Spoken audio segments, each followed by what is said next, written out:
in and very bizarre.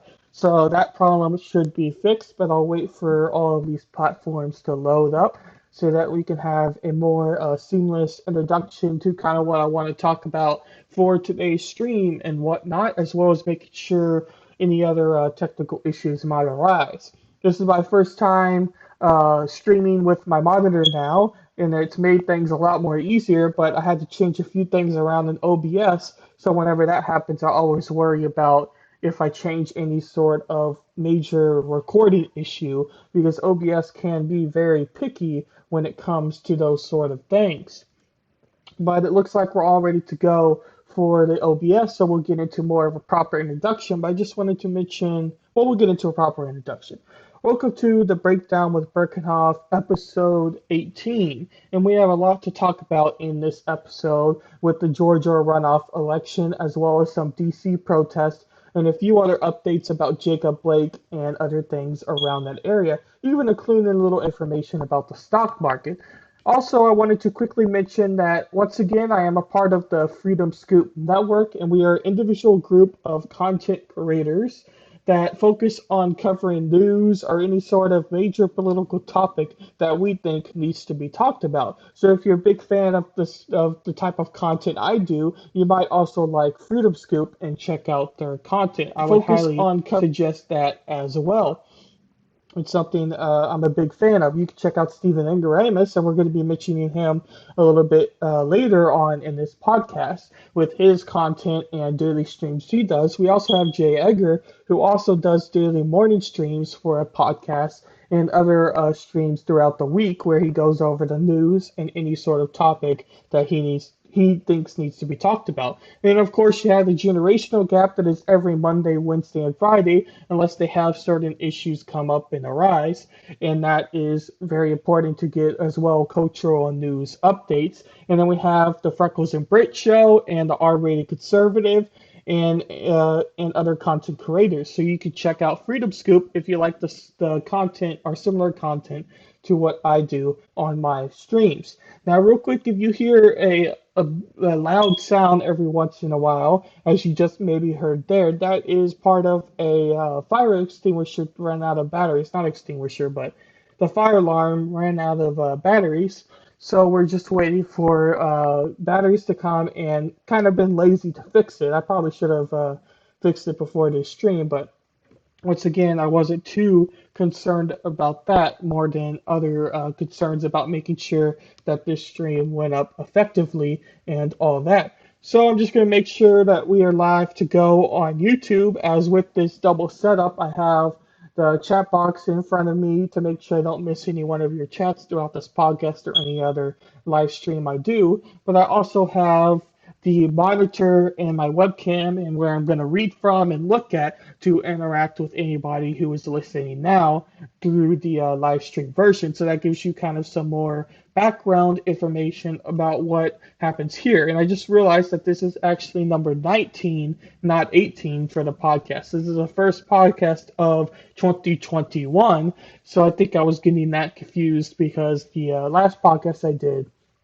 was still in 2020. Now that all of that is out of the way, we can get into the actual information and articles and everything I want to cover for this particular podcast. Now, the first thing I'm going to get into, I'm not completely certain how it's going to translate to a podcast form, but I still wanted to give an update on something that is actually happening live as of the recording with the DC protest. And later on, I have actual articles about some things that have happened within this DC protest and events happening within it. But my man Stephen Ingaramus, who is part of the Freedom Scoop network here, is doing a live stream right now where he is in DC, and I'm not sure how much longer he is going to go on for. So I wanted to make sure that we would catch his live stream, and I just realized I canceled it out. So that is fantastic. I'm going to pull up his stream again so that we can get into that because I do want to show you what actually is happening within the DC protest. And once again, as of me recording the stream now, I'm not sure how much longer he is going to go for, so I wanted to make sure I covered it at the start of my podcast rather than at the end, because there's an opportunity that we might miss the actual live coverage from Stephen Ingaramus if we wait for the topic to be at the end compared to the beginning here. So we're just waiting for that to load up here on the monitor, and there's the video there, but we're just going to wait a little bit till we can click on it here. And pardon the interruption here. It was pulled up, but I accidentally double clicked on the monitor, so I canceled out the ready to go video link, and I didn't want to do that. I just wanted to cancel the first link, not two links, so I apologize for that. But it is loading up now, so it should be coming up anytime shortly here. And he's got 27,267 people watching him right now with this protest. And of course, he's not the only one on YouTube that is streaming these protests or talking about political protesting that is happening in DC right now, either through news coverage or also any other person that is live streaming right now. But this was in particular the DC protest that Stephen is at and streaming. And I don't know if there is any other protests that are happening right now, but I would assume that that is probably the case, that there are at least some protests that are happening right now other than just DC itself. That would make a lot of sense because obviously this protest is in reference to Donald Trump doing a protest over the Georgia election or really election results in general. And he was not a fan of the results, as anybody who's followed news recently would know. So he came up with this idea of a Georgia protest, or not, sorry, a Georgia protest, a protest in D.C. over the overall election atmosphere and what he feels is the major problem. So we're just waiting for this to load still. It's taking a very long time, so I apologize for that. But it looks like it's getting a little bit closer to the actual coverage here.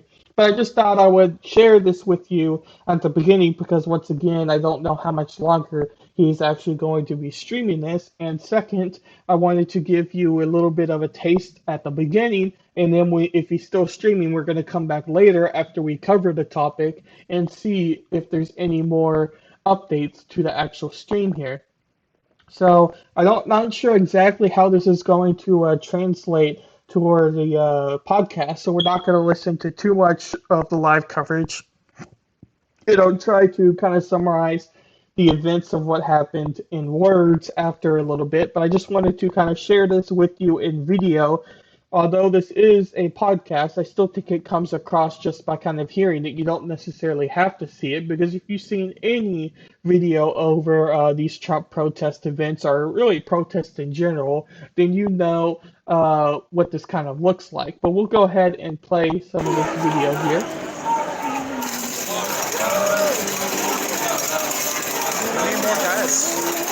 If we would have waited, I kept telling everybody we just kept giving up in the room. No.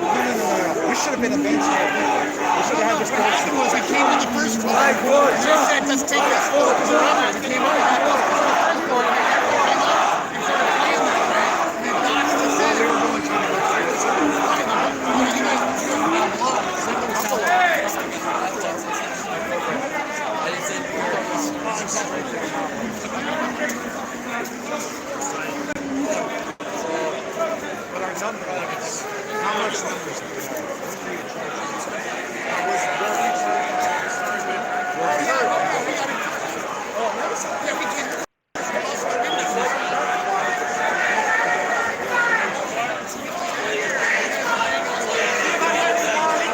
Alright, so that's kind of some of the protests and what's happening right now.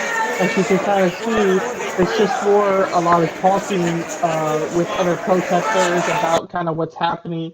Some more louder chants of Black Lives Matter or hey, we should go here, or other kind of protest-related talk between supporters and then between actual non-supporters of Trump and the MAGA supporters, because there are a whole lot of MAGA hats and are the red hats. Obviously, Trump made those pretty famous, but there's a lot of MAGA hats, a lot of supporters, and a lot of people who seem to be pro this protest or pro this event that Trump is kind of designing and making for. So that's rather interesting. And there's a big, good mixture of people with mask and without mask who are wearing MAGA hats, or just general population to the actual protest here. So that's kind of rather interesting. But just before I went live, he was in the actual Capitol building, and the police were starting to round people outside of the building itself. And there's stairs that are just at the kind of hall of the house, you could say, and they weren't allowing people to go up their stairs. There was people with armed guns up there, or just guns in general, upstairs that weren't letting people make their way up another floor to the actual building and whatnot. So that was rather interesting, but it was getting very rowdy inside the actual building, and police were, like I was mentioning, trying to gesture people outside of the Capitol building or of that particular building because they didn't want anything probably necessarily happening. And there was an event where I think one of the protesters got pepper sprayed or got something in his eye because he came out and it was kind of like had his eyes weren't necessarily bleeding, but they were definitely kind of red and red as a not. Ugh, they were definitely kind of redder or whatever you want to necessarily call that. So I think it was probably got pepper sprayed or got something turned up there. So that is kind of interesting. But you can kind of just see as of right now with what we were just recently listening to, it's just a lot of people kind of standing around outside this building with black doors. I'm not exactly certain where they're at, but there's just a lot of appearing to be more Trump supporters than any other group that is kind of going towards this actual protest event here. And you might be wondering, what necessarily are they protesting about? And I think they're protesting about most likely the election results as a whole and the most recent election results through a runoff election. So we had your two Democratic candidates. You had John Ossoff and you had Raphael Warnock, and those were the two Democrats coming in to this Georgia Senate runoff results. And these senators are not necessarily senators; they weren't senators beforehand, but these people who are running for this government office were like I just mentioned, in both Democrat. But the biggest thing about this actual debate and actual reasoning to why the Senate runoff race means so much is because that these people both have a big outcome to what is actually going to happen within the government. If both the Democrats win, then that means that it goes to a tie, and Kamala Harris gets the final vote on bigger decisions that would end up in that tied result. So that becomes very important that if they were to win both seats, they then, in general, have more control of the House and whatnot to be able to go forward and pass any sort of legislation that would necessarily come up. So as of right now, Raphael Warnock, who is going up against Kelly Loeffler, is the clear candidate and clear favorite to the person who is most likely going to win this election. It's already technically been called, and I think it's very safe to call this election with Raphael Warnock versus Kelly Loeffler a winner. So that leads one Democratic win, which is very important because it gives them that much closer. And you only need someone like Susan Collins or maybe a Democrat who's not always a favorite of Trump or not always a favorite of the hardcore way the conservative movement, or you could say the Republican movement, is going towards to defect, and you would have a win. So now that the Democrats have won that one seat, it is extremely important to the Democratic values and to how Democrats want to move forward within their political opinions and political approach. Now you have to look at the second result here with Ossoff. John Ossoff is going up against the candidate David Perdue, and this race is much closer than the previous race beforehand. But real quick, before we necessarily look at the numbers and get into detail, of the actual results and how people were voting, another thing to kind of pay attention to with this particular race is who the two Democratic candidates are themselves.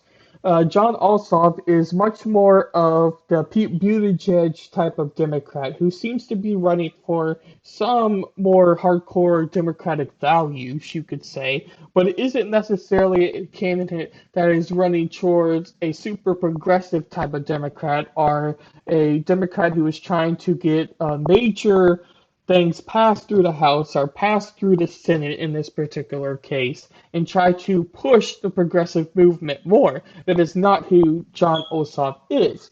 But Raphael Warnock, on the other hand, is that candidate.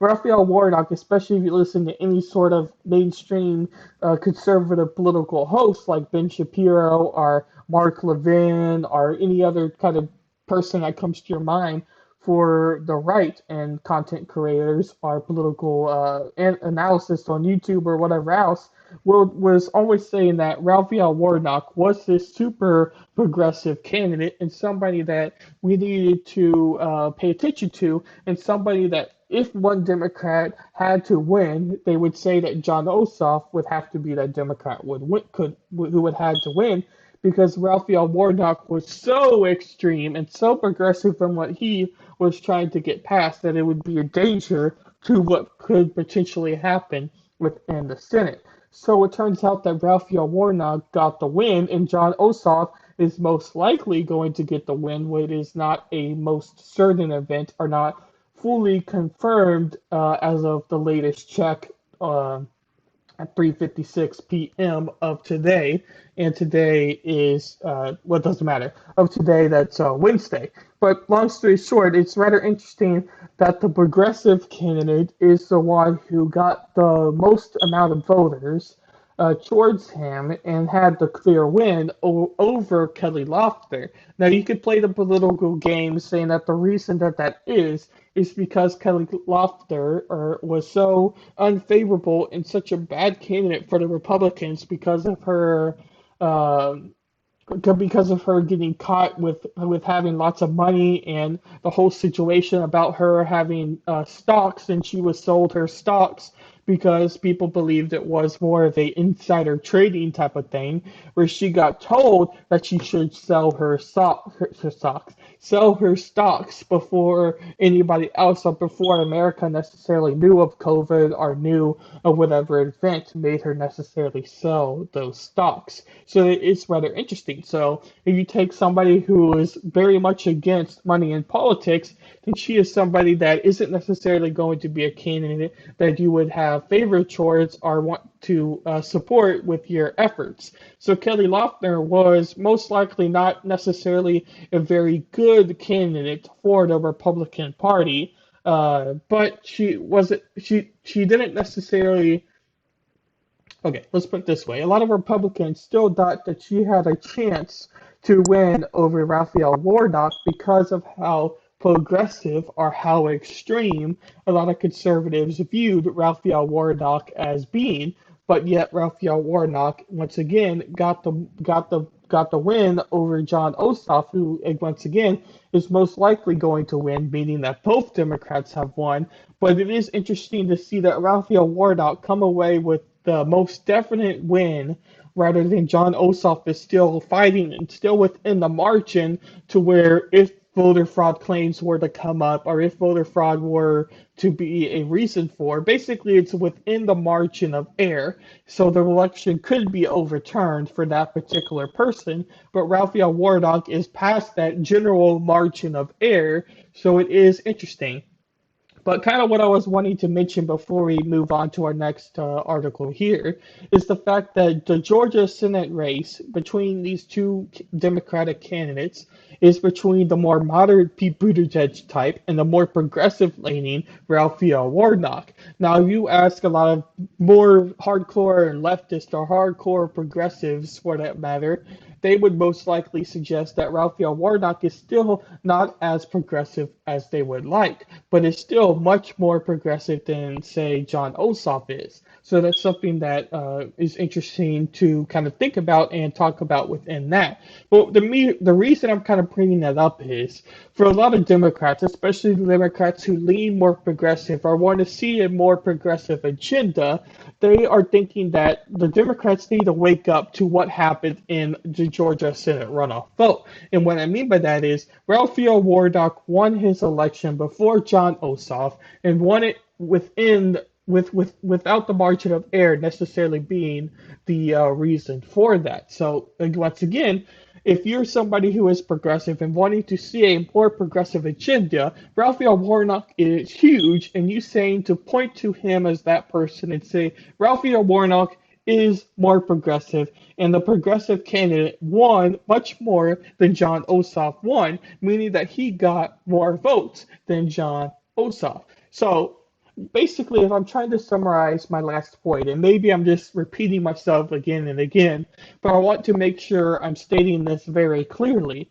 If you're a progressive Democrat and you look at this Georgia election, you see Raphael Warnock's victory, even over his competitor, not necessarily his competitor to a Republican, but his Democratic competitor, who was, I don't even know if you could call a competitor, let's just call him contemporary, his Democratic sidekick. He won over him. So if you're a progressive person, if you're a progressive who's wanting to see these more changes in laws or more changes through, let's say, Green New Deal or racial injustice or these kind of major topics that you hear talking about, you would point to this race and say, look, Democrats, look, the Democratic Party. We need more people like Raphael Warnock. We need more people who are going to be able to push these progressive talking points. And this is why Raphael Warnock got so many more votes than John Ossoff, because people within Georgia and the Democratic people within that actual state or voters within that state want to see a more progressive candidate come out of the Democratic Party, or progressive candidate at all come out of the party, more than the Pete Buttigieg moderate type, despite Joe Biden being that very sort of figure within their president candidate and president and the next president, really, of the United States. So, long story short, this Georgia Senate race had many outcomes and many talking points out of it. If you're somebody who is Democrat and you're somebody who leans progressive, you see this as a huge step potentially to you progressive movement if the Democratic people and the Democratic Party look at the results and see it as being that as a reason, because the difference between the two Democratic candidates is different enough for there to be reasons or debates between why those two have such a different in matter of votes. And what I mean by that is they're the same candidate, they're the same person. Necessarily. They're two Democrats, yet one Democrat received much more votes than the other Democrat. So you have to ask yourself, why did that one Democrat receive more votes than the other Democrat, despite them both being Democratic candidates and generally agreeing within these main kind of Democratic viewpoints? And that's where you go to pointing towards a more progressive candidate winning by a much more margin. Because if you're John Ossoff and you're sitting here, you look at Raphael Warnock and he got much more votes than you did, and you're thinking, what did I do to receive that much less votes? Because both candidates weren't necessarily somebody that would cancel votes because of his stance or their stance on a particular issue. Basically, what I mean by that is, if you're John Ossoff and you look at Raphael Warnock and you're like, why did he get so many votes? It's not because Raphael Warnock is or let's put it this way, it's not because John Ossoff is such a crazy figure or somebody that was rounded up in a major scandal that's the reason why he got less votes. They were both general candidates, both general people, and nobody really had baggage against them. So because of that, you have to look and you have to say, so what is the reason? And the only reason you can necessarily think about, and the reason that I think is true, and why I've heard a lot of more Democratic or a lot of more leftist Twitch streamers or YouTube streamers kind of talking about, is because Raphael Warnock is the much more favorable candidate within these two Democratic candidates. Now, you also have to take the effect of what's going to happen with the Republican Party with these issues. You had two candidates, Kelly Loeffler and David Perdue, and they both lost. And Kelly Loeffler has most certainly lost her race against Raphael Warnock, while David Perdue technically still has a chance, but it's looking less and less likely. But once again, it's still within the point of margin, so there is a chance that David Perdue could potentially win the election, but once again, it's looking very slim as of Wednesday of the recording of this podcast. So that is rather interesting there. But if you're a Republican candidate, you are not thinking very favorably to what has particularly happened within this race here, because it ultimately goes down to being a major defeat. And you can hear a lot of people bringing up reasons to why this defeat could have happened. And really, I think that the defeat happened because of multiple different attitudes to actually what happened within Georgia.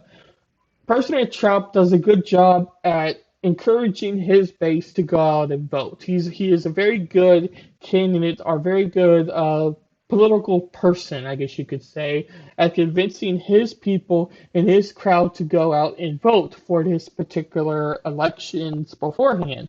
But Trump is going against the general narrative of who won the president, being Joe Biden.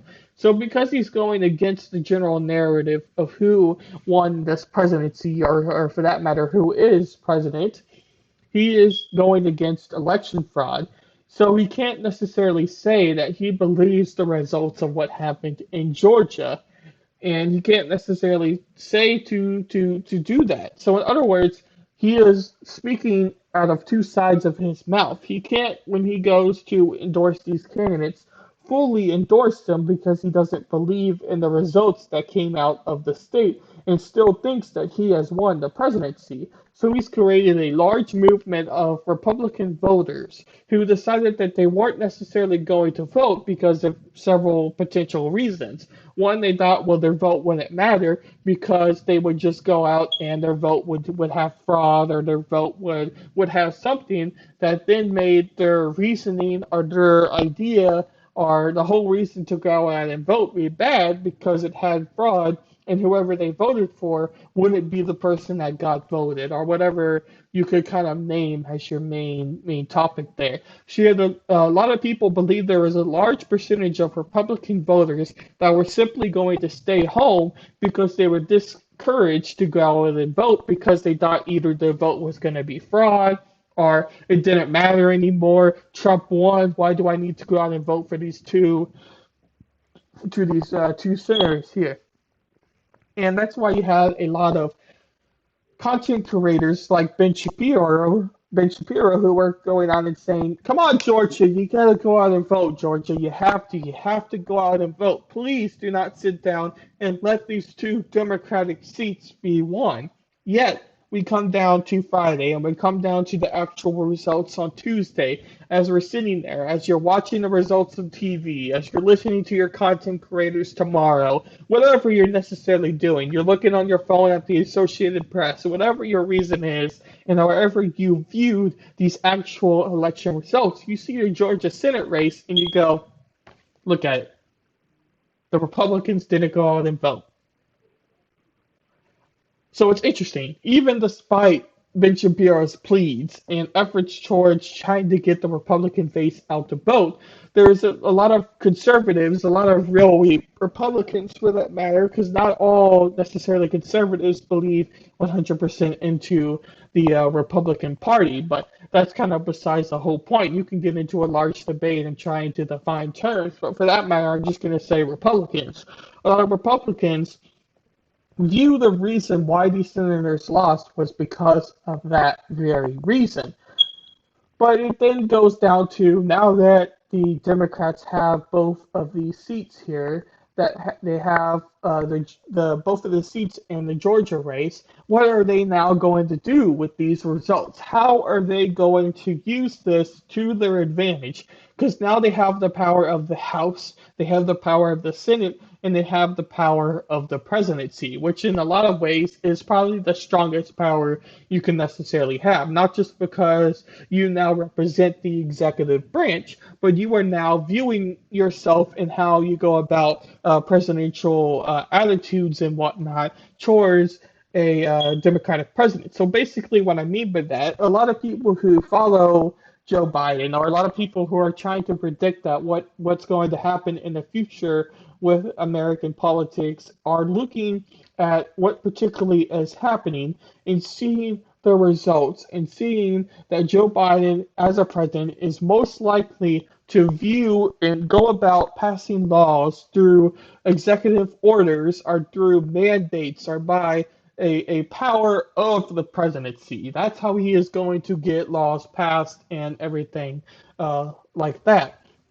But now that he has power of the House, the Senate, and obviously the president, because we're talking about Joe Biden here, you now see the results and what potentially is going to happen here. So if you're Joe Biden, or if you're a Democrat, or if you're any sort of Democrat, progressive, left-leaning, socialist, whatever Democrat you necessarily define yourself as, or even if you're Democratic leaning, if you're citrus, whatever you necessarily are, if you're somebody that leans a little bit to the left, you have to view what happened here in Georgia and what is going to happen in the future of these next 4 years and say, how is Joe Biden going to be as president? Now that he has won the Senate, you could argue that he has no excuses to not pass these sort of laws that you could see happening in the future. And you might be arguing, well, what sort of laws could we be seeing in the future here? And you could say that there are several different aspects to what we might potentially see through these laws. A lot of conservatives and a lot of talking points point to guns, and that guns could potentially be at major risk for the Second Amendment type of laws through Dixie, I believe, is one of the laws that is potentially getting talked about, are stricter background checks, or maybe even mandatory background checks across every state. I myself don't know a whole lot about individual state gun laws, but it would be interesting to state or to try to figure out here what is actually happening within these states, or within what's going to happen with guns when we're talking about this presidential race here. But long story short, you could argue what necessarily laws are going to get passed through healthcare, through guns, or whatever issue. But if they don't get passed, and you're somebody that is Democratic leaning, or even progressive, or what I mentioned beforehand, you would have to look at Joe Biden and his presidency and say, why did you fail? So, in other words, Joe Biden has no excuses. No excuses to not get something passed that he wants to get passed. Because even if he can't get it passed legally through the Senate, even though he has control through Kamala Harris as the vice president if it were to go to a tie, but you can argue from a Democratic viewpoint that maybe a Democrat on a far progressive issue could defect and not fully support what is actually happening. Yes, that could be the case, that there is possibility for a Democrat to go the other direction, like there is for a Republican through, let's say, a Susan Collins, or however you want to notify yourself through a potential Republican, or maybe Rick Romney, or one other sort of senator defecting within a vote. But long story short, even if you can't necessarily get it passed through the Senate, let's say, or through the House and the Senate both, whatever issue, you have the opportunity to do it through an executive order. And a lot of conservatives are worried that President Joe Biden is going to be very harsh through his executive orders. And he is just going to force issues. He's going to force healthcare. He's going to force gun rights, or for this matter, lack of gun rights, or stricter gun rights, I should say. whatever phrase you want to use there. I don't know if I think stricter gun rights works. We're gonna go with that one. But he has the opportunity through executive orders alone to get some of these issues passed, and conservatives were slightly worried about that. And now he has power of the House and the Senate, which is huge. And if you look historically at Democrats' power of when they had the House and the Senate, I think Republicans have also had it as well. But I definitely know that Democrats have had this power before. I believe with Obama's presidency, one of those terms he had both the House and the Senate. So it is kind of rather interesting when you look historically. But historically, these powers of when you have both the Senate and the House are whatever when you have both the Senate and the House or the House and the Senate, whatever phrase you want to say, it means the same thing, whatever, blah, blah, blah, blah. But when you have the power of both of these and the presidents, it usually doesn't last for very long because people get tired of that full control that necessarily happens through having both of these House Senates and then the presidency, so all three. So historically, it only lasts for really 2 years. So a lot of these Democrats are potentially worried about a larger movement happening from the conservative politics or Republican politics 2 years from now in 2022. But if you take those same sort of Republicans, and I once again go to Ben Shapiro and the show he also released Wednesday, where he talked about some of these concerns, and he mentioned the fact that in 2022, this next election, a lot of Democrats are safe because they aren't going up for reelection, but a lot of conservatives are going up for reelection in states that have gone towards Biden now. So if you think that these voters are still going to vote for people like Biden, so the Democrat, the blue candidate, then you could potentially be at risk for what's going to happen and how the House could stay Democrat in 2 years from now. But if you do follow the historical reactions, at least in modern history, in my lifetime, or generations above me's lifetime, people who are existing now on Earth, you would see the history of that it only typically lasts for 2 years.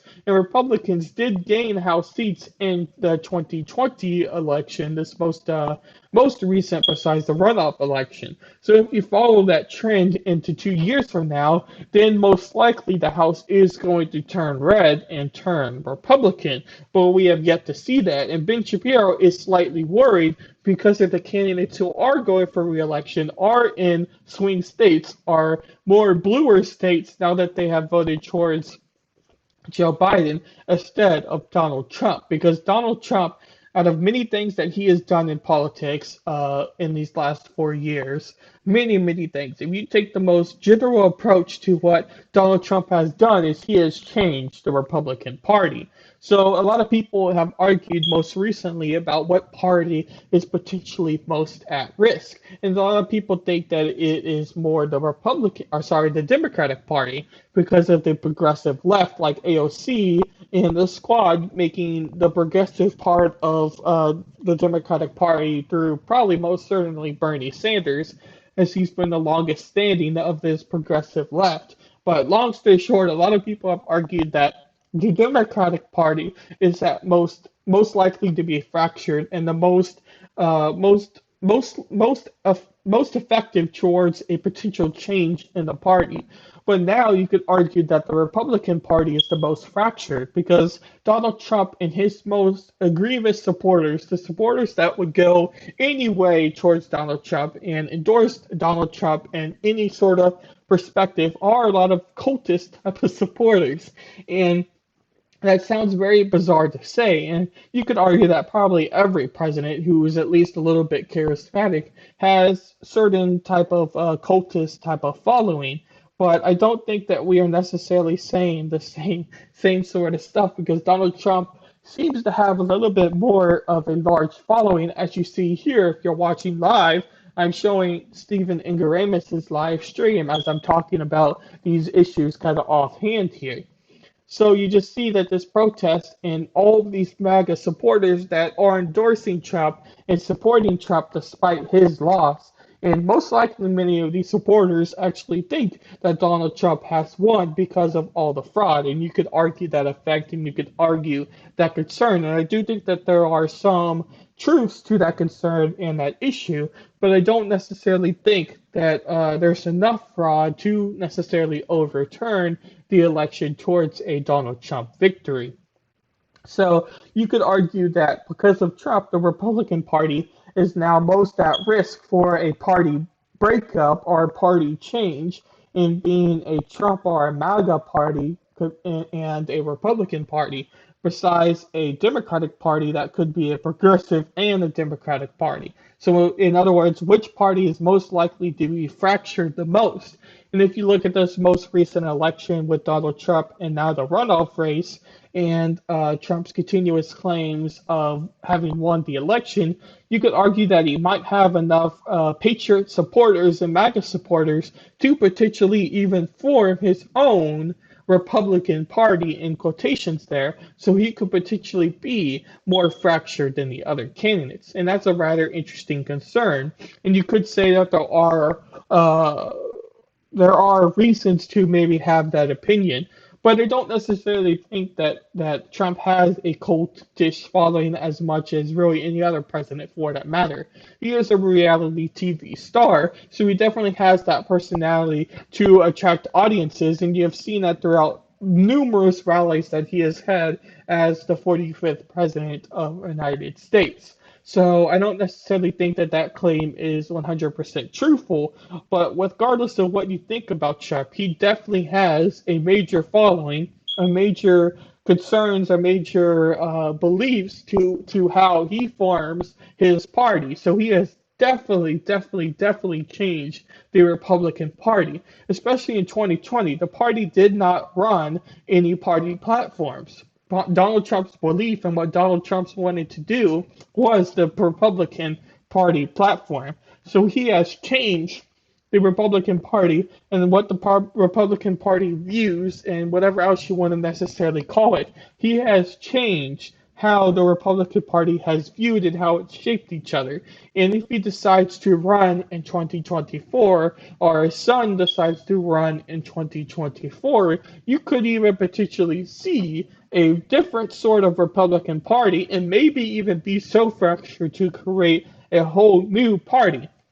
Now, all that being said, I don't necessarily believe that is going to be the case. Even if you flip the script and say the Democrats are most at risk for a fractured party because of the far progressive left through AOC and Bernie Sanders, uh, the candidates are smart enough to know that a third party in the United States is not going to happen, at least in the way it's forming now, or how history has formed for the third party. So the idea of a third party existing is a bad idea for the candidates, excuse me, for the candidates to do. So that is a interesting idea as well, because I don't think that any party is going to be so fractured that a third party thing gets made. So that's kind of where I'm going for from that point. But I'm going to take a quick drink break here, and we will play a little bit more of the protest live from Stephen Ingaramus while I am taking a drink break. And anything of the like, as of today, will be wiped clean. Null and void! Yes, globally. This Retribution! is an economic reset. Sir, what is your name? Everyone will be free of debt, and we'll start back at zero. Sir, what is your name? Retribution! Everything on Earth will now be 50% off What? What is he talking in every market. You got trolling us? From materials to manufacturing to shipping to retail, all the way to the consumer. Every single person gets a break. What is your name, sir? What's your name? What is your name, sir? He's like, Stephen Ingaramus there. I'm not sure exactly what's It's happening will here. manifest But it back looks to income. be a megaphone As person people will be here spending more who's money, talking over all the That just turned so audience here. And fast. there making looks us to a be difference somebody who's either trolling or from the trying to loss. aggravate them Can you tell through us your asking name, them a please? question of Who what's are their That's name. my you? name. So Say it that's again. rather interesting, as I'm not particularly sure exactly what is Thank you, happening here. What is your name, sir? Aside from military installations, there will no longer be territorial limitations or borders between countries. Is he a senator? We will now be free This guy to is roam the ocean. So that's interesting. What's happening live with Stephen Igaramus here, and it looks like he has found himself a little bit of people to follow. As I've been talking to you with this podcast here, I've been having this video up for those who are viewing it live, and he looks to have found himself this corner next to the building. I don't know exactly what building that is. I haven't really seen a detailed enough view to see exactly where they are in DC. But it looks like he's found himself somebody who's talking with a megaphone and introducing everything and what's going on fully there. But we'll move on to my next article, and we'll be coming back to that video throughout the podcast to check on what particularly is happening with Stephen A. Ramis, especially when we get to the part of the DC protests. So as we wait for the article to load here, this is also an article from Fox News showing who has won the election because I wanted to get a more right-leaning perspective on what particularly is happening with the election, as well as a general, more leftist type of perspective, or more not necessarily accurate perspective, but the perspective where you just go on Google for the results you see. So this is from Fox News, and it states here, Warnock's Georgia win means politics of envy, grievance beat hope, prosperity message. Here's how. And this is a opinion piece article. To someone who loves this country, it is almost inconceivable that Georgia voters have elected to send Raphael Warnock to the United States Senate.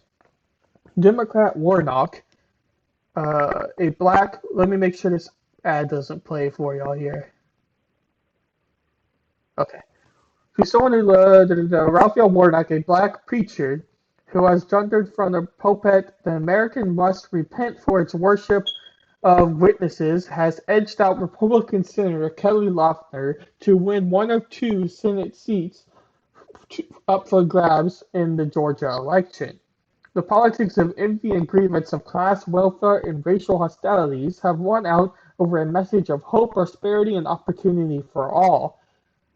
Simply put, Republicans did not turn out in the numbers needed to beat an energized Democratic campaign, a campaign that was funded by massive contributions from liberals across the nation, spurred by dreams of progressive future, a future driven by the prospect that taking control of the Senate would allow them, as Senate Minority Leader Chuck Schumer said, to change the world. The liberal media will be quick to blame President Trump, and indeed he bears some of the responsibility, though he has made two trips to the Peach State to stump for the GOP candidates, and just the night before the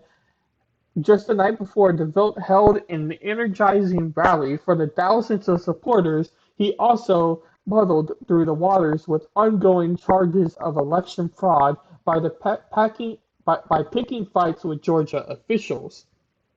And just another thing that came to mind here that the article refers to, but doesn't necessarily dive into really, is the factor of President Trump's phone call. He had a phone call with a Georgia person who was in charge of election fraud or the election fraud claims in general, and he stated that he wanted them to look at recounting. If you followed any sort of politics throughout the week, you would know that that is really really the biggest issue of what happened for the election here was that factor. And I do think that that potentially had a factor of encouraging Democratic voters to go out and vote or discouraging Republican voters to go out and vote as they heard it from the man himself that he was not going to look at these election fraud. And I also think that another big claim to why both of these Republican candidates have lost is have lost is the factor that they both had major ads that came out stating that the Democrats were the reason why a stimulus bill was not getting passed.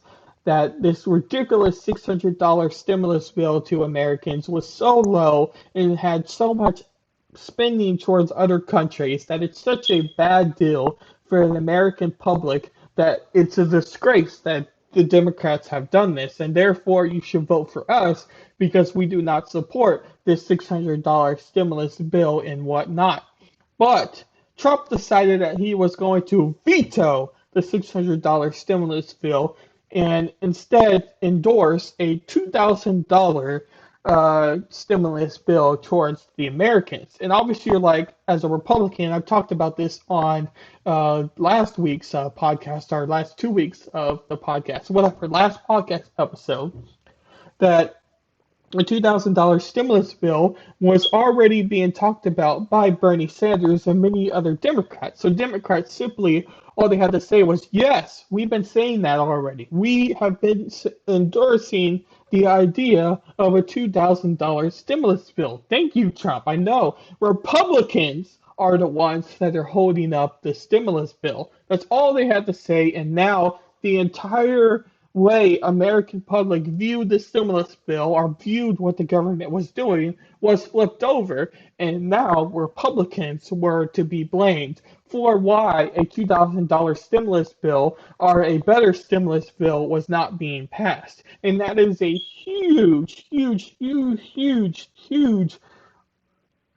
reason to why I think both of these Republican candidates have lost. Because now Trump turned what was a very good ad and was energizing people to go out and vote. Even Democratic type of voters are people who are more likely to vote for Democrats because they now knew that they had that Democrats were the ones to blame. And now Trump, in doing that one act, turned the blame towards the Republicans, and now they were so mad at Republicans and what these Republican candidates were standing for that they were going to vote for Democrats.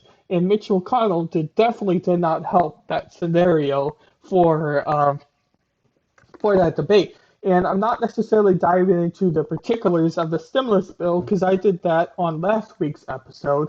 And really, I would just be repeating myself for what I said last week. But in a real quick summary, the only way really I see a stimulus bill being most effective is if you're going to do a stimulus bill, it needs to be enough money to support the economy. It needs to be also not enough money to hurt the economy even more. So yes, the stimulus bill is most likely going to hurt the economy because people aren't always going to use their stimulus bill money to go back into the economy and to endorse local businesses. It might go back into Jeff Bezos' pocket or Walmart's pockets instead of trying to keep the economy going through small businesses like restaurants or whatever else's pockets.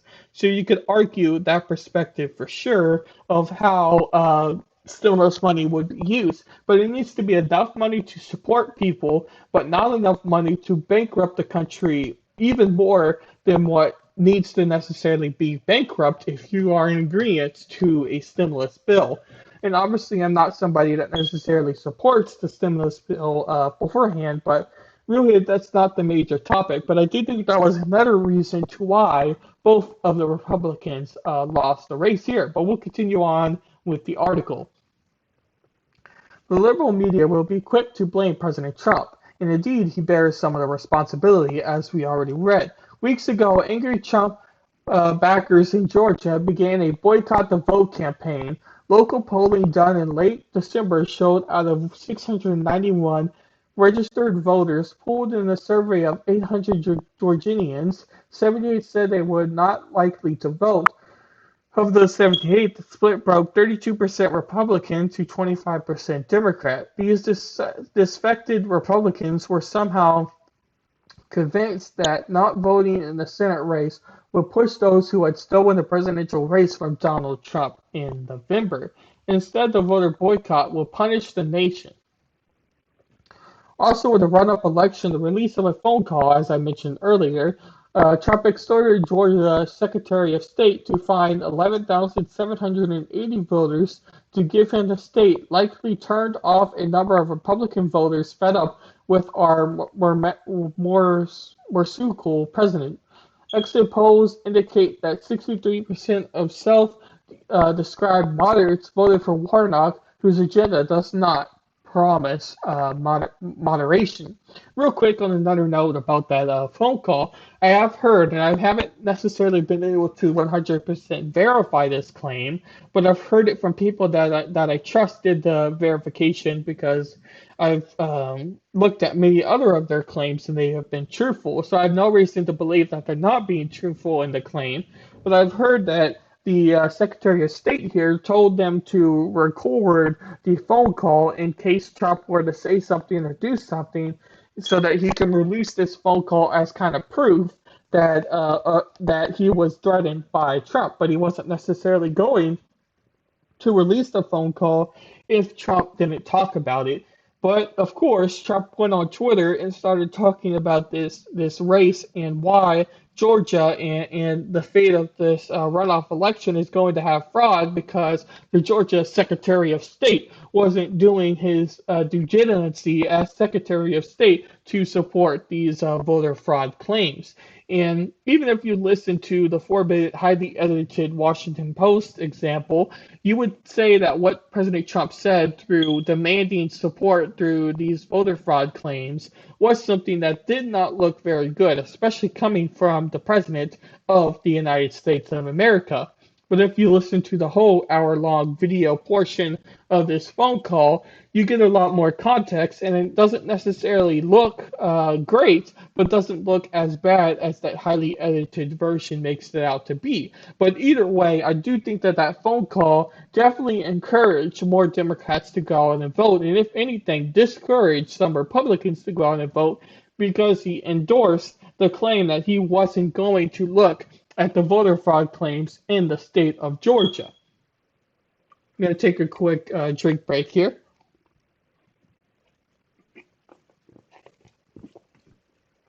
As we'll continue on here. The contest became a referendum of President Trump, whipping up the same anger that drove President-elect Joe Biden to win on December 3rd this did not have to happen. The race in Georgia should have been a referendum on the Democrats' agenda. Voters should have chosen between GOP policies that built our country up, creating jobs and opportunities, versus Democrat policies that aim to punish successful Americans. Policies that protect traditional rights and freedoms versus those that allow a censorious mob to decide what Americans can or cannot say. Policies that aim to make all neighborhoods safe, including those populated largely by minorities, versus attempts to defund the police and let criminals out of jail. So the article goes on to talk about some of Warnock's more debated policies or more controversial policies in Republicans' eyes are and whatnot, but it more talks about how Leffler's campaign was much more moderate and much more reasonable in her eyes and most likely Fox News eyes compared to Raphael Warnock's agenda of much more progressive attitudes towards policies and towards what he wants to get passed. This next article is by NPR, and it states here, Democrat Raphael Warnock wins Georgia runoff. Democrat Raphael Warnock has edged out Georgia Republican Senator Kelly Loeffler in a closely watched runoff election. Tonight we proved that hope, hard work, and people by our side, anything is possible, he told supporters. The Associated Press has also called the race for Warnock, who appeared to have beaten his opponent by just a few tens of thousands of voters. Loeffler has not conceded, saying overnight, we have a path to victory and we are staying on it. If fellow Georgia Democrat Jon Ossoff wins his runoff race, their party will assume control of the Senate.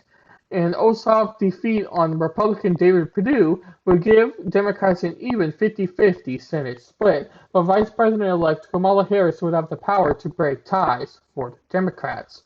Warnock, who is 51 years old, would also become the state's first black senator and first black Democratic senator from the South. Real quick, a quick side note to that potential issue is it gives much more power to Kamala Harris.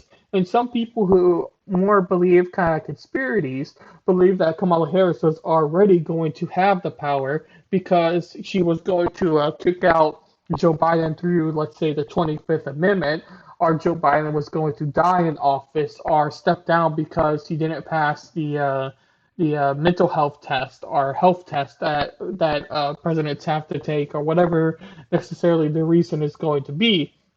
A lot of people more conspiracy thought that Kamala Harris was going to be the president even within these 4 years, let alone running in 4 years for the president spot if Joe Biden doesn't run again, which was probably likely to not happen. I don't see Joe Biden running again in 4 years. But now Kamala Harris is going to have a major, major impact when what happens with the vice president, because once again, as you state from the article there, she has the opportunity to break ties within Senate votes. And with a 50-50 Senate split, ties are likely to happen, especially on more controversial or issues towards a more left-leaning policy. But we'll continue on here. Both parties have invested significant resources in Georgia in pursuit of Senate control. On Monday, President-elect Joe Biden campaigned in the state in support of Warnock and Ossoff, and Harris campaigned there on Sunday. Between November 4th and Tuesday, almost $500 million was spent on advertising for the two races, according to an ad trafficking firm, Ad Impact.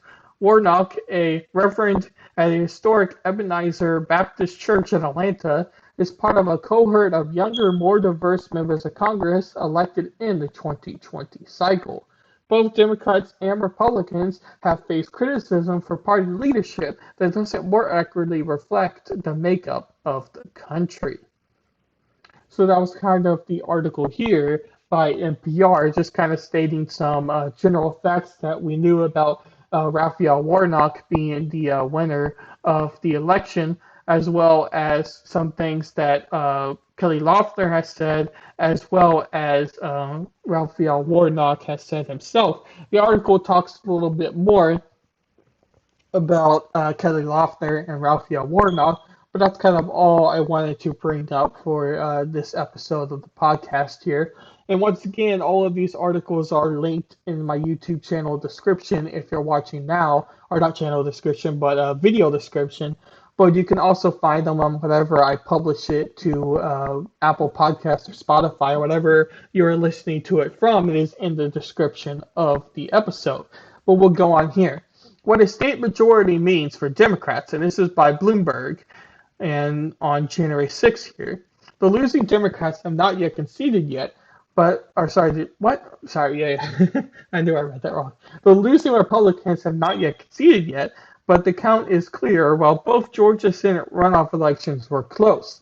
Democrat Raphael Warnock and John Ossoff will have won once all votes are counted. That means a 50-50 Senate with Vice President-elect Kamala Harris breaking ties and Democrat Senator Chuck Schumer as majority leader. We go down. Both Republicans were favored after President-elect.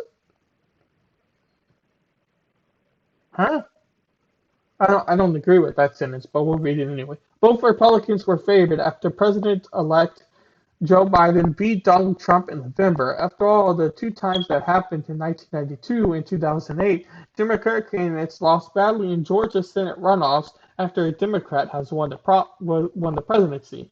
But in polling, both Ossoff and Warnock were leading polls throughout the entire debate stage, or candidate stage. So I don't really agree with that opinion. But we'll continue on here. What changed? My sense, and of course, we are still in a guesswork phase, is mainly two things. The first is Trump is cliche to say that he gets away with things that others don't, but it's still not true. Trump's appealing behavior after November 3rd had real consequences. While most ongoing presidents, even those who have been defeated, became more popular as they leave, Trump's approval ratings have actually fallen some. If he had been around 46 approval instead of 42, those contests might have gone other ways. The shortage for the other factor is Stacey Abrams, the former Georgia candidate, but as strong as her record is for organizing, she's only a stand-in, as now Ada E. Brown and Ray Breed explained in Monkey Cage last month.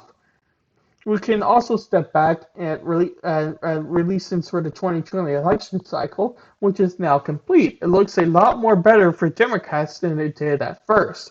Republicans are still picked up 11 or 12 net seats in the House, enough to narrow the Democratic margin considerably. But Democrats won the White House solidly and have now picked up a net 3 Senate seats. Legislation will be a more complicated story. As long as the filibuster survives, and that there seems more than likely not many Democratic priorities, will need 60 votes in a Senate. We'll be hearing a lot of the budget procedure that allows some things to pass with a simple majority. But even with 50 votes, plus the vice president are enough, moderate Democrats, beginning with West Virginia Joe Manchin, will have key swing votes, along with moderate Republicans, such as Alaska Lisa, who might be cut deals in policy areas. Democrats are likely happy with the majority. There are plenty of time to access all of those in more detail, but Democrats can celebrate. All Republicans may think of what went wrong and what they might do differently in the future. Meanwhile, another Senator, Kelly Loeffler, defeat means that there would be one fewer woman in the 117th Senate. Warnock would be the only 11th black senator, blah, blah, blah, and it talks about some of that. But as it kind of mentioned in the article, was the factor of potential people from Democrat and Republicans defecting on votes. The margin of 50-50 is still low enough that Republicans could block potential more progressive-leaning ideas if, let's say, one Democrat decided not to endorse a more leftist viewpoint because of his state being a swing state, or his idea that he might lose the next election if he were to do something like that, whatever reason you want to put into the bubble. But there is definitely potential that there could be a chance that Democrats defect more than let's say, Republicans defect within votes. But even if Susan Collins were to defect within Republican, because it mentioned the Alaska senator, but I do think that Susan Collins from, I believe it's Maine, is also one that could potentially defect within a general, more Republican type of idea. But she's more of kind of a hippo candidate, meaning that she's Republican by name, but in a lot of ways she has more Democrat type of ideas. So all it takes is for her to defect, and these more progressive-leaning votes or left-leaning votes could be passed without even having to have the help of the vice president and Kamala Harris to break the tie. So it is something to look at when we're looking at the next races here. We'll get to this next article as we wait for it to load. And this is one article before we're going to listen to Raphael Warnock's victory speech, but I wanted to include this article before we get into the Raphael Warnock's victory speech, and then we go on from there. And this article is by AP. Congress set to confirm Biden's electoral win over Trump. President Donald Trump's extraordinary effort to overturn the presidential election is going before Congress as lawmakers convene for a special joint session. The typical rounding procedure Wednesday will be anything but that, as Trump mounts his desperate attempt to stay in office. The President Republican allies in the House and Senate plan to object to the election results, hearing supporters plead to fight for Trump as he stages a rally outside the White House. It's tearing the party apart, and that's the rally we are going to be talking about shortly. And we'll go back to Stephen Ingaramus's video here shortly to see what is happening live in the rally now. But we continue on here. The last gasp effort is all about the certain to fail, defeated by bipartisan majorities in Congress prepared to accept the November results. Biden, who won the Electoral College 306 to 232, is to be inaugurated January 20th. The most important part is that in the end, democracy will prevail here. Democratic Senator Amy Klobuchar of Minnesota, among those managing the procedures, said in an interview. The joint session of Congress, required by law, will convene at 1 p.m. Eastern before a watchful, restless nation. Months after the election, 2 weeks before the inauguration, traditional peaceful transfer of power, and against the backdrop of a surging COVID-19 pandemic. Lawmakers were told by Capitol officials to arrive early due to safety precautions and protesters in Washington. Hundreds of Trump supporters gathered around Capitol Hill, so that's talking about the protest that Trump is forming in D.C. But the real reason I kind of wanted to include this here was to say that the idea that Mike Pence is going to overturn the election towards Donald Trump, one, doesn't have any legal sense. What Trump is talking about could potentially happen, but it has to happen under different circumstances. So, in other words, Vice President Mike Pence is not going to be able to overturn the election towards Donald Trump. That whole idea is absurd, and why did I say it again? Mike Pence is not going to do that. Because you could say it could be because of personal reasons or simply law reasons. He might want to, but the whole idea of him doing it, even from a personal reason standpoint, doesn't make sense either. It would make no sense from any perspective that Mike Pence is going to overturn the election towards Donald Trump. So that's kind of why I wanted to include that article there before we get into Raphael Warnock's speech, because I didn't want to forget that you component tonight there. as a proud American So here is Raphael and as a Warnock. son of Georgia. My roots are planted deeply. We're going to backtrack here. I come before you tonight as a proud American and as a son of Georgia. My roots are planted deeply in Georgia soil. A child who grew up in the Caton Homes housing projects of Savannah, Georgia. Number 11 out of 12 children. A proud graduate of Morehouse College and the pastor of Ebenezer Baptist Church, the spiritual home of Martin Luther King Jr. and Congressman John Lewis. A son of my late father, who was a pastor, a veteran, and a small businessman. And my mother, who as a teenager growing up in Waycross, Georgia, used to pick somebody else's cotton. But the other day, because this is America, the 82-year-old hands that used to pick somebody else's cotton went to the polls and picked her youngest son to be a United States Senator.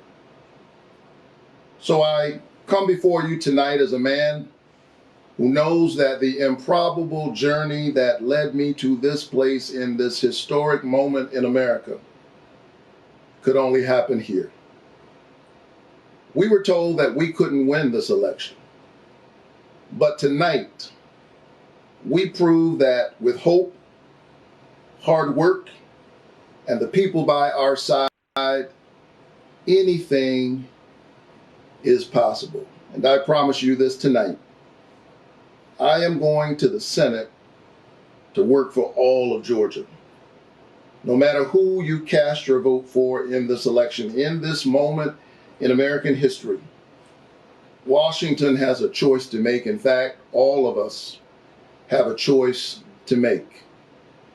Will we continue to divide, distract, and dishonor one another? Or will we love our neighbors as we love ourselves? I remember my dad in this moment. He used to wake me up every morning at dawn. It was morning, but it was still dark. It's dark right now, but morning comes. And scripture tells us that weeping may endure for the night, but joy comes in the morning. Let us rise up, greet the morning. So that is Raphael Warnock's victory speech. So I thought that was rather interesting as he just had some very simple things to say about him winning the election for Georgia. And obviously, his election has been confirmed by the Associated Press, excuse me, and many other media platforms. So that is rather interesting. And I do think that there is several major reasons of that being the case.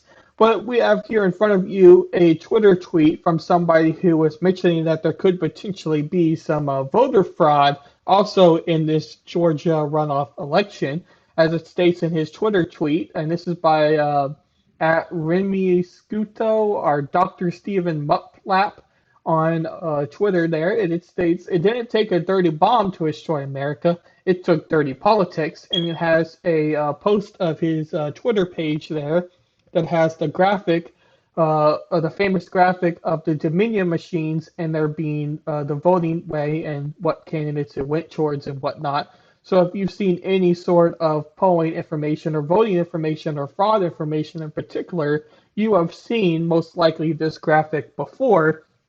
And it looks like, at least from his tweet, that this same graphic is happening for this Georgia runoff election. And it's going to be interesting here in the future to see if there's going to be any sort of voter fraud claims made.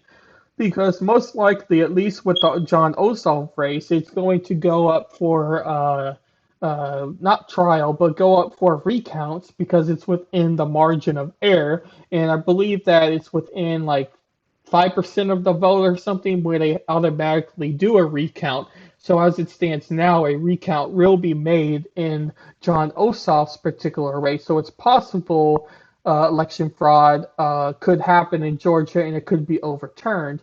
But it's interesting to see if those election fraud claims are going to be truthful or not. Well, we'll go to our next kind of topic for this stream, and that is the stock market. But before we get into the stock market, I'm going to take another quick drink break here.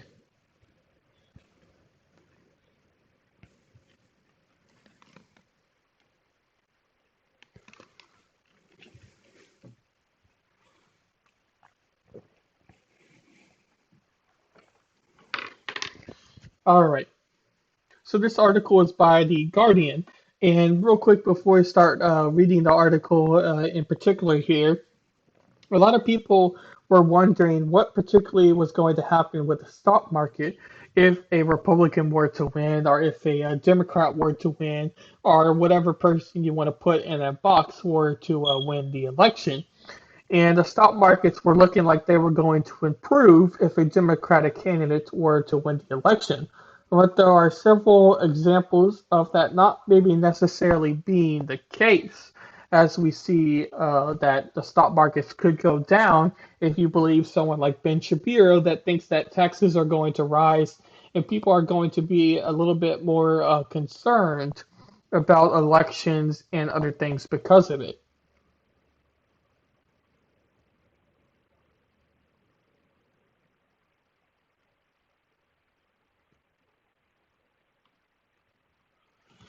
Sorry about that. I was making sure we were still live there. It looked like we got a slight delay, but it looks like we are good to go. So I'll continue on here. This is by The Guardian. Global stock markets rise on protests of Democrat-controlled Senate. And this is their summary here. World stock markets have had a good day, boosted by the prospect of Democrat-controlled U.S. Senate, as we just stated. The Democrats are inching closer towards taking control of the upper chamber after Raphael Warnock, a pastor in Atlanta, won one of two of the runoff elections for Senate in Georgia. In the other race, John Ossoff declared victory over the Republican David Perdue as he widened the lead over his opponent, even though the race was still too close to call. On the Wall Street, the Dow Jones has risen 0.89%, while the S&P 500 has a 0.2% ahead. The tech-heavy Nasdaq has lost 0.7% and fears that U.S. tech giants will be subject to more regulation once Joe Biden becomes president. And it lists some of the international stock prices, and they've all gone up from as low as 1.23% in France all the way up to 3.57% in the UK's FTSE. And we continue on here. Oil prices have climbed, and Brent crude hit an 11-month high of 59.09 this morning after Saudi Arabia, the world's biggest oil producer, pledged to cut production by an additional 1 million barrels per day in February and March. Copper prices rose to 2013 as the dollar slipped. And that's kind of their executive summary. And they have a little bit more, but that's all I kind of wanted to read from that article about stock markets. Another kind of interesting thing that could potentially happen in politics now with a Joe Biden presidency is that cannabis could potentially be legalized everywhere with a more Democratic-leaning presidency and Democratic-leaning Senate.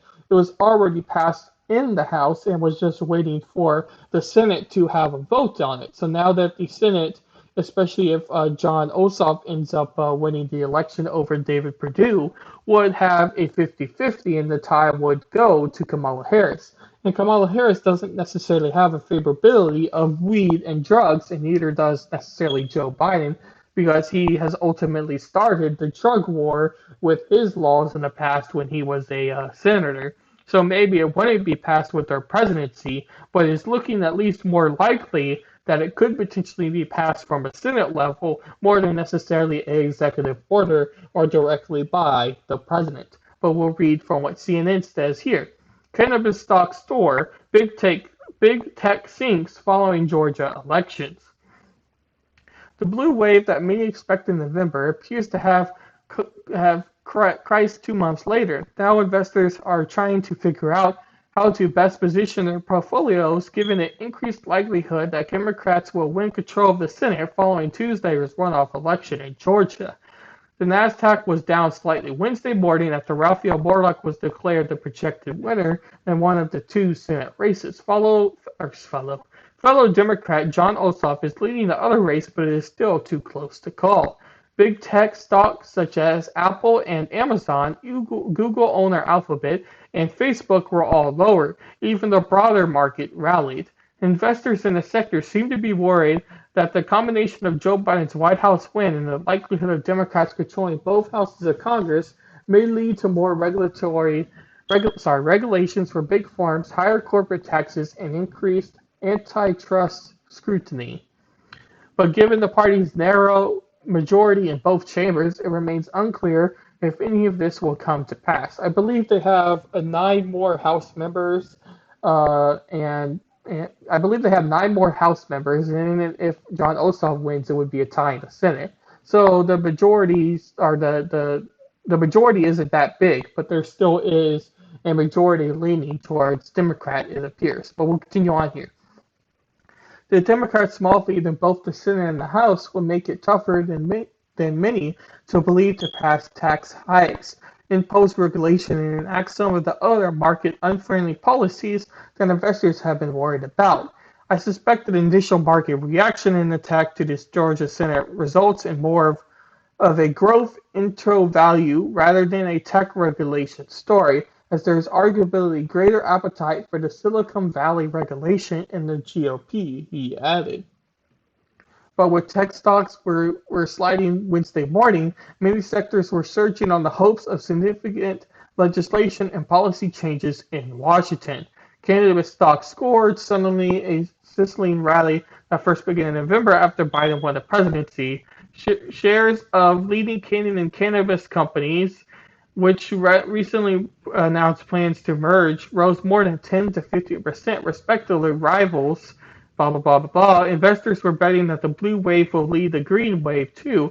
Alternative energy stocks rallied, including solar panel maker First Solar and Elon Musk's electric car giant Tesla. The market also appears to be betting on their new regime in D.C. might finally be able to get a major infrastructure bill passed, which could add jobs, and stimulate the overall U.S. economy. So in general, there's some markets that have gone down through the tech industry, but there are some markets that appear to go up, such as the cannabis industry. And like I said before, is most likely to potentially get passed by the Senate more than necessarily an executive order through Joe Biden and Kamala Harris, because they both kind of have a history of not necessarily fully believing in both of those stances.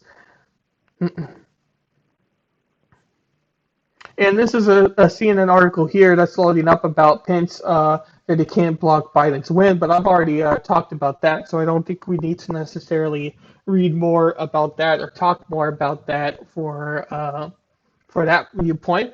But we'll get into our next topic here, and this next topic is about COVID and general information about that.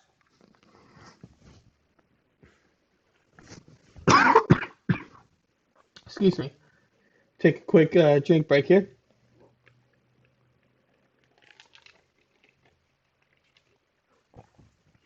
All right. Status now available. IRS says these taxpayers won't receive second stimulus check automatically. And this is by Make It by CNBC. Taxpayers who have checked the status of their stimulus check with the IRS Got My Payment tool and received the message payment status number 2 not available will not receive a second stimulus check automatically.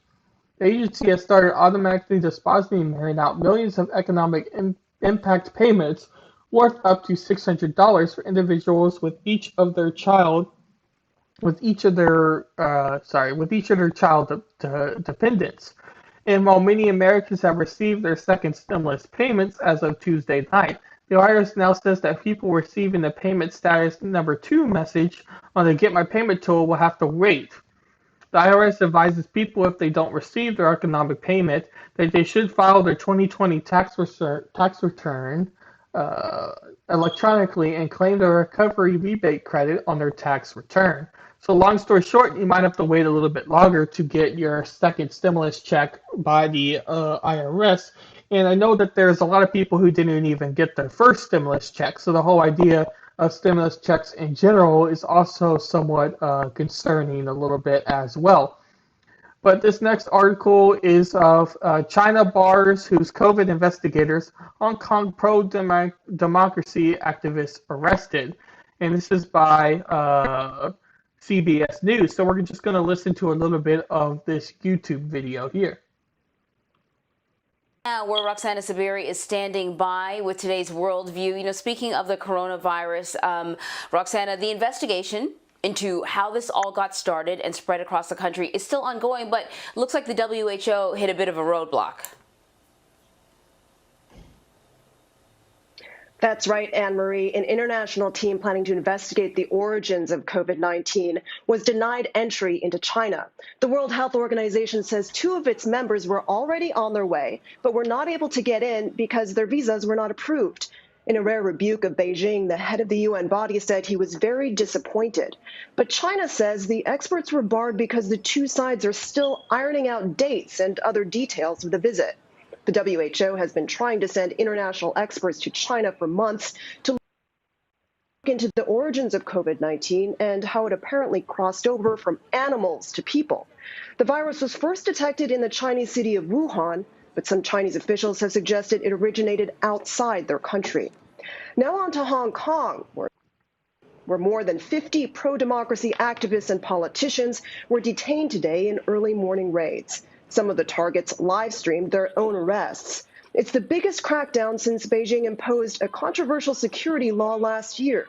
Officials accuse the detainees of violating that law and trying to paralyze the government by running an unofficial election primaries last year. One of those arrested was U.S. citizen John Clancy. The Hong Kong lawyer belongs to a political group that was involved in the unofficial vote.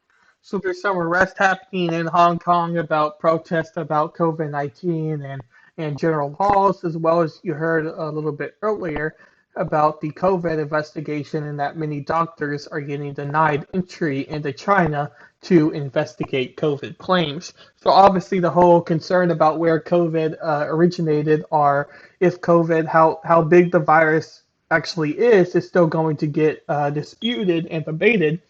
until we actually know 100% the origin. And you could argue that we may already kind of know the origin and whatnot, but it is a little bit suspicious that these investigators are not having the opportunity to get into China to investigate this 100% or to investigate the idea of the virus or understand the virus that much more. Excuse me. We'll go to this next article by ABC News here. It states Jacob Blake shooting, Kenosha protests peaceful after no charges announced from police officers. Kenosha was prepared for unrest, but none materialized after protesters said Tuesday no changes would be filled in it, or no charges would be filed in the shooting of Jacob Blake by police officers over the summer. Blake was shot several times back on August 23rd. The shooting left him paralyzed. The officer involved with the shooting, identified by authorities as Officer Rustin, nor any other officers, nor Blake himself will face any charges, and that was by the district attorney. Gravity and his team took nearly 2 hours to contextualize what I would call the domestic incidents. Hyvee described how the mother of black children's LaQuisha Booker called 911 to report Blake took cars to a rental car, but was planning to take the vehicle back. He played the audio of the 911 call to the press, blah, blah, blah, blah, blah. So I just thought I would kind of give you a general update on the whole Jacob Blake shooting. And if you want more information about these situations fully, I would highly recommend to point out to you Actual Justice Warriors YouTube channel. And he goes over Jacob Blake in a lot more detail because I don't really think that the general media covers this story very well. And really, I'm not able to say it as good as him, so I'm just going to point out to you to check out his video if you want something that's much more concise and meaningful about the whole situation and what happened with Jacob Blake. And this was by ESPN, and I found it interesting that ESPN was writing about this clearly political issue rather than sports, because, anyway, I just find that kind of funny. But we'll read a little bit from ESPN here.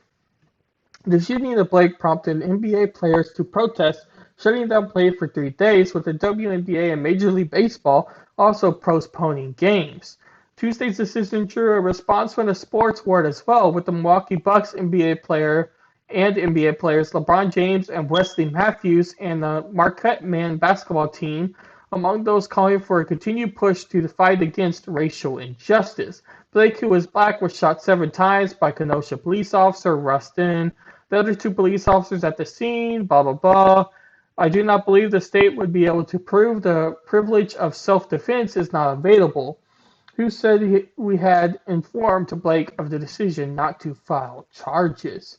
So it goes on to talk a little bit more about that, but it's talking more from a sports angle and the protest that Marquette basketball, which I believe is a college, the Milwaukee Bucks and individual NBA players made back when they were in playoffs, and they're in season now, so maybe even some of that has continued. I don't watch NBA too much, so I can't necessarily say that for certain, but I do know that their ratings themselves took a hit after many NBA players and the leads and all that came out with supporting racial injustice and making things a lot more political compared to simply just doing basketball and doing your sport that people have tuned in to watch for. So that's kind of interesting. Now we're getting to the D.C. Protest here.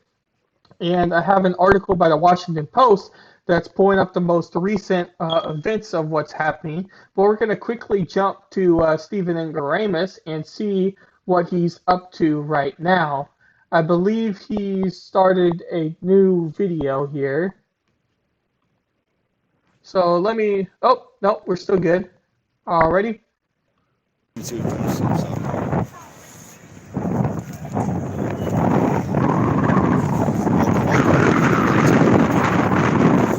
Appreciate you coming. God bless you all. Let's see what the front is all about. If it starts to disconnect, I'm gonna find a different place to go. It sounds very windy, and it looks like he's about to end his strain here. So it's good that we played it a little bit earlier on in the podcast, so that we can at least see or hear, depending on where you're viewing this podcast, of what's actually happening with the DC protest right now. But it's definitely very lively, even with him just walking on the street. It looks like he's gotten away from the majority of the crowd here. So that's rather interesting. But there's definitely a lot of people still around the area and still doing their general stances. So that is very interesting to see. Well, we'll go back to the Washington Post article here and read about some live updates about what are happening.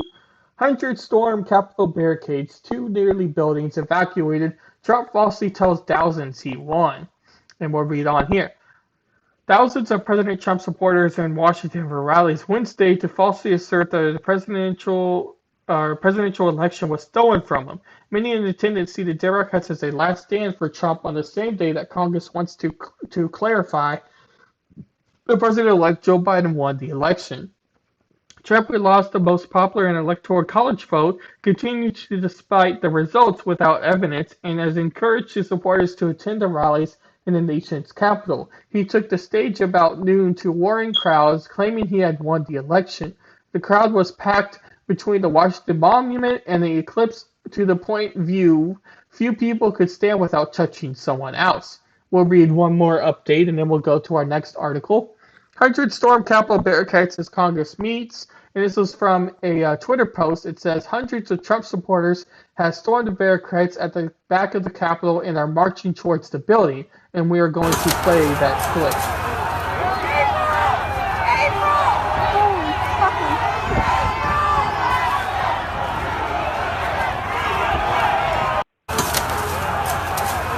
So you just kind of see a whole bunch of crowded people walking towards these barricades, and they kind of just lift it up and kind of tear it down and start walking past the barricades. And I believe when we first saw Stephen Ingram's video, he was already in the Capitol building. So it looks like that they were very successful in getting past the barricades here. But we'll continue on a little bit here. As protesters marched from the eclipse to the Capitol, several hundreds came up against the metal barricades surrounding the back of the building. Just before 1 p.m., a group of primarily white men pushed down the topple of the barricades, storming through them to grassy fields leading to the Capitol.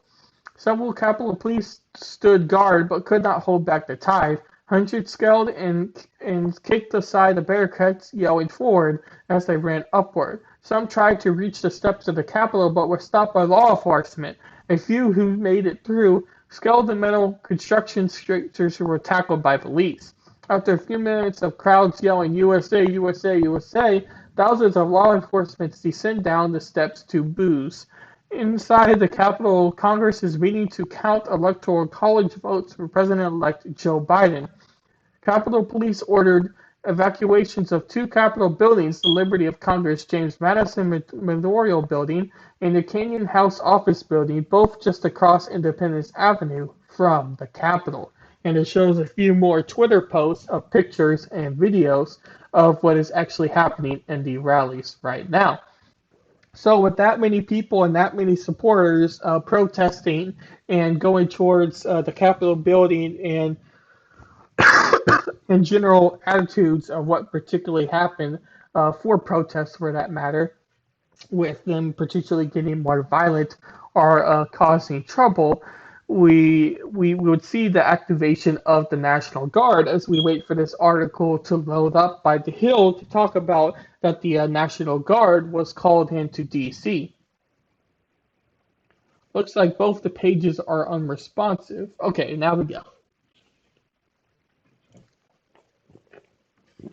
Alrighty. This is by the Hill. DC National Guard changing vest colors from camo to black for protest. The DC National Guard announced that they were switching the vest colors from the see person. The black identification vest is not body armor, not technically. It is the traditional uniform worn by the DC National Guard. It talks about that, and then it talks about at the end how they were called to potentially help the protest and not being too violent. And when I say called, I don't mean that the entire National Guard was called to end the protest like a Civil War type of thing or whatever you want to say there. But there were agents that were called to protect the Capitol buildings more than there are usually because of these protests. But we'll read on from the Hill here. 10 arrested by D.C. police during pro-Trump protest. And it states here, the 10 arrests, all which occurred in Northwest D.C., included the Tuesday arrest of a man from North Carolina, from whom police said that they obtained 2 firearms, a firework with hundreds of rounds of ammunition. Metropolitan Police Department records indicate Thomas Creaky, 46, was on a multicolored school bus along Constitutional Avenue when he was charged with several firearm offenses. Police said that they confiscated several items, including a Springfield 9mm handgun, a Ruger 22 caliber rifle, and an extended automation magazine that holds 110 bullets. Another man from Colorado, identified as 48-year-old Harlan Bowen, faced arrest on Tuesday outside of the Wilson building for allegedly carrying prohibited weapons, including a pistol without license and having an unregistered aluminum. A police report said Bowen had 14 cartridges of .4 caliber ammunition. I don't know why I said aluminum. I must be getting tired here. On Monday, Proud Boys leader Terrell, whose group is among those in District of Wednesday, was arrested and charged with destruction of property after previously saying he was among those who burned a church's Black Lives Matter banner last month. So there's some arrest off of these protests that have happened in the past, and most likely going to be some more protests to the live events that are happening now. But we're going to check quickly back on Steven's video just to see if what's going on with him, and then we'll get into our last topic. We'll play some of this. And then the Bob Marley cut kicks in. All right, everybody. Wow, we get away from that.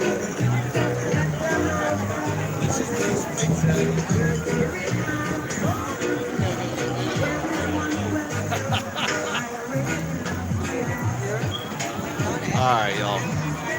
Yeah, so anyone that's wondering, I got a little text saying to report on stuff. So I was in the Capitol building.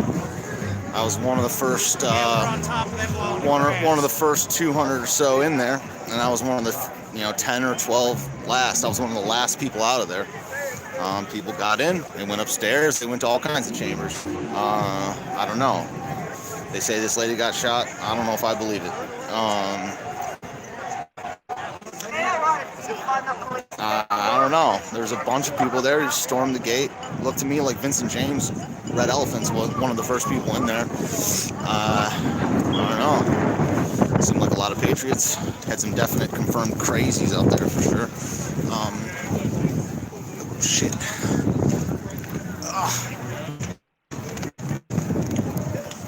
I skipped yoga this morning, guys. I don't know. What else is there to report? I can't see the chat, so I can't feel. Yeah, he just jumped over a barricade there, but that was good timing that we got to hear kind of where he went in particular. I thought he did go in the Capitol building, so that was true that he was in kind of the main entry of the Capitol building, or at least one of the entries of the Capitol building, and recording from there. So that is definitely interesting for sure. So if you want to listen to or see any live coverage of the DC protests now, or maybe if you want to see what actually happened in the protests from a streamer and not necessarily the mass media sites, you can definitely check out Stephen Doremus' channel, where he has all those live streams posted. Now, our last topic that we are going to be talking about here is Kamala Harris, and she was supposedly plagiarized an incident from Martin Luther King Jr. about freedom instead of freedom, and her civil rights movement when he used it in the past. So I just thought this was kind of a funny thing to end off of. So we'll read this article a little bit, and this is by the Daily Mail, so, yeah. The October interview begins with Harris claiming that she was in a stroller when she, her parents, and her uncle took part in a civil rights march in Oakland. According to Harris, she fell from the stroller, and her parents and uncle continued to walk past her when they caught up with the rapture of the protest, according to Elle magazine. Once Kamala Harris' parents realized that they happened, they went back for her and looked for her and found her upset. And that's when they asked her, as we see here. My mother tells the story about how I'm fussing, Harris is quoted as saying. And she said, "Baby, what do you want? What do you need?" And I looked at her and said, "Freedom." Even-eyed Twitter observers noted that the anecdote bars striking similarity to a civil rights leader King in an interview with Alex Haley published by Playboy magazine more than 5 decades ago. I will never forget a moment in Birmingham when a white policeman accused a little Negro girl, 7 or 8 years old, who was walking in demonstration with her mother, King is quoted as saying. "What do you want?" the policeman asked her gruffly, and the little girl looked at him straight in the eye and answered, "Freedom." She couldn't even pronounce it, but she knew it was beautiful. Many times when I have been in shortly situations, the memory of that little one has come to my mind and has continued me. So the idea in the whole debate is if that claim is plagiarism, because she did change the word slightly, but a lot of people don't think she changed it enough and think that she did steal this speech from the famous Martin Luther King Jr. So that is rather interesting. And we're going to end the podcast with this video, and of course I'm going to give my thoughts of the video as well. But we're going to kind of hear the story recapped and their opinions of the story from Fox News and Charles Payne as he recounts the event and his opinion of it. Vice President-elect Kamala Harris is being accused of stealing an anecdote first told by Martin Luther King Jr. and passing it off as her own experience. In an interview with Elle magazine in October, Harris talked of going on civil rights marches with her family in a stroller. Quote, "My mother tells the story about how I'm fussing, and she's like, 'Baby, what do you want? What do you need?' And I just look at her and I said, 'Freedom.'" Now some are noticing the serious similarities to a story told by the Reverend King in 1965. I will never forget a moment in Birmingham when a white policeman accosted a little Negro girl. "What do you want?" the policeman asked her gruffly, and the little girl answered, "Freedom." Now, you know this would be an amazing, huge story. It would be the biggest story out there if Harris was a Republican, but she's not. Joining me now, Fox News contributor Liz. As we see here from Luke Holland here on YouTube, sorry if I missed your comment from earlier, but they state here, waking up here in Sydney and watching this on morning news, and I'm just thinking, is this what America has turned to? And it's a rather interesting opinion and whole idea about really what has America become. Because if you're conservative leaning or Republican leaning, a lot of people are discouraged about what has happened in the elections and think that they got it stolen from them and America has gone really downhill. And if you're Democrat, you may be thinking really positively to what has happened here with this last election result. But especially if you're talking about the protests and the whole idea, the whole protest in general, you could say, have been more left through Black Lives Matter or Antifa, but now you're seeing a lot of MAGA protests, especially with this protest happening now.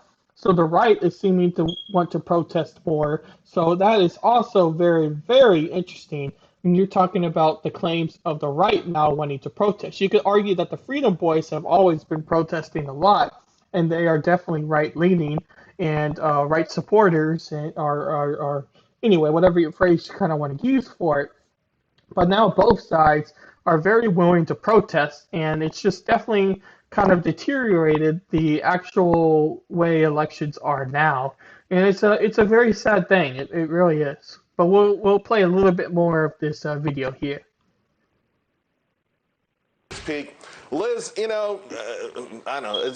I think that the plagiarism stuff at this point, who knows? It doesn't matter. It doesn't seem to matter much anymore. But they're looking away from all of these sort of things that happen over and over again. The double standards, they're getting very frustrating for me personally. Well, of course it is. There should be no double standard, but there is. The liberal media lives by one rules and everybody else lives by another, Charles. But how amazing is it that Joe Biden, who is famous for appropriating others' life stories and for plagiarism, has as his running mate someone willing to do the same thing? What are the odds? Not very high. But You know, when people were trying to figure out why Kamala Harris did so poorly in the primaries, one columnist came up with what he called the phoniness factor. And I think this is sort of perfectly resonant of exactly what's unappealing about Kamala Harris. She makes up things, she flip-flops. Who is Kamala Harris? The amazing thing to me is that ever since the vice presidential debate, where she smirked and kind of, tread water through the hour-long proceedings, we have not even seen Kamala Harris. She's been hiding out behind Joe Biden. It's amazing to me, but this may be why, because she really isn't a very authentic person. And you could. So that's them kind of roasting Kamala Harris a little bit. I just found it kind of funny, and obviously they definitely have a bias, being Fox News and all that for Kamala Harris and whatnot. But I just thought it was kind of funny and a good way to kind of end the podcast to give my general thoughts. Now, I don't know if necessarily Kamala Harris plagiarized the entire thing, but if you give her the perspective or the idea that she did plagiarize the whole thing, you have to ask the reason as to why she did. And I don't really think there really is a good reason as to why, because you can make up a story even if it's not necessarily truthful. So to plagiarize a story from Martin Luther King just to give sympathy points or whatever you want to necessarily call it doesn't really make much sense to me. So I don't really understand that perspective and what Kamala Harris was doing. But I also wanted to again give a quick shout out to Stephen Ingaramus here, as he is live streaming the DC protests, and he's also part of the Freedom Scoop network. So if you want to watch what's actually happening now in DC from a streamer's point of view and not necessarily a mass media's point of view, you can definitely check out Stephen Ingaramus, as once again he is live streaming all of these events and everything. So I would definitely recommend checking that out for sure. But also, Luke, I don't know if you're still here or not, but I appreciate you for stopping by on this podcast.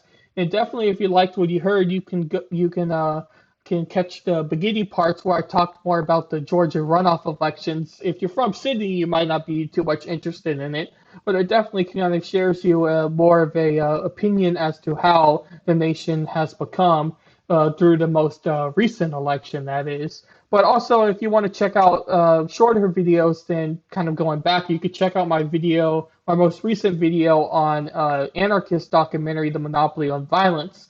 And if you're into documentaries, analysis pieces, or anything like that, or are mad at the nation, that documentary and my analysis of it is a very good way to express your anger or to learn about different types of anarchy that exist. And we could potentially see something like that happening in the future, especially if you believe that these protests are going to become more and more often. But I appreciate you for stopping by, and for anybody who's going to check this out later. I highly appreciate everybody, and have a good rest of your day or good night, depending on where you're listening to this or viewing it. Thank you, thank you, thank you.